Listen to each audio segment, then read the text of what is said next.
கிறிஸ்துவுக்குள் மிக அன்பானவர்களே, தினமொரு தூதன் வழியாக உங்களை மீண்டுமாய் சந்தித்து இயேசு கிறிஸ்துவின் நாமத்தில் உங்களை வாழ்த்துகிறேன்.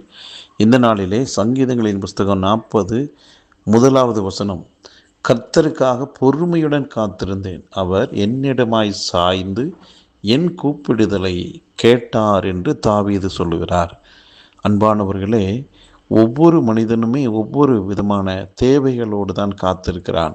குறிப்பாக ஆண்டவருடைய பிள்ளைகளாகிய நாம் பல்வேறு விதமான காரியங்களுக்காக காத்திருக்கிறோம். எப்படி காத்திருக்கிறோம்? ஜெபத்தோடு காத்திருக்கிறோம். ஆண்டவருடைய நாமத்தினால இந்த காரியம் எனக்கு கைகூடி வரும் என்ற நம்பிக்கையில் ஜெபம் பண்ணிகிட்ருக்கோம். ஜெபம் பண்ணி முடிச்சுட்டு காத்திருக்கிறோம். தாவீதுனுடைய அனுபவமும் அப்படித்தான். அவர் காத்திருந்தாராம். காத்திருந்த போது ஒரு குறிப்பிட்ட நாளில் கர்த்தர் அவரிடமாக சாய்ந்தாராம். அவர் பக்கமாக திரும்பிட்டார்.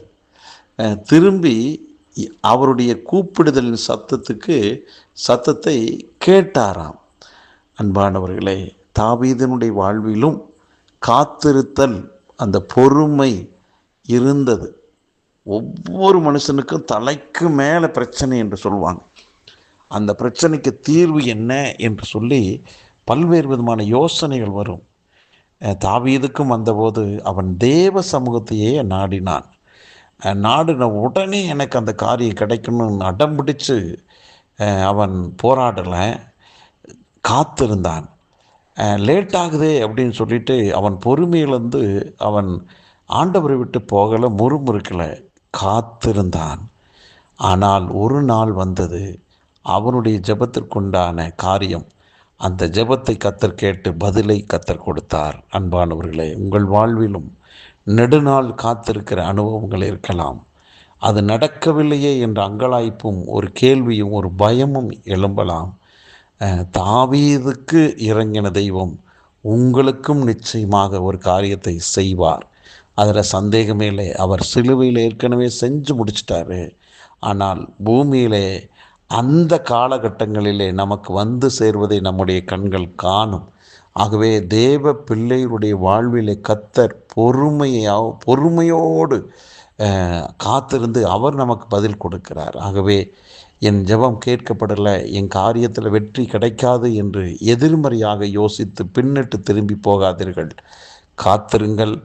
நிச்சயமாக நீங்கள் எதிர்பார்த்த காரியங்களில் நல்ல பதில் கிடைக்கும். ஏனென்றால் கர்த்தர் உங்கள் பக்கமாக சாய்ந்திருக்கிறார். ஆகவே நிச்சயமாக நீங்கள் அந்த பதிலை பெறுவீர்கள்.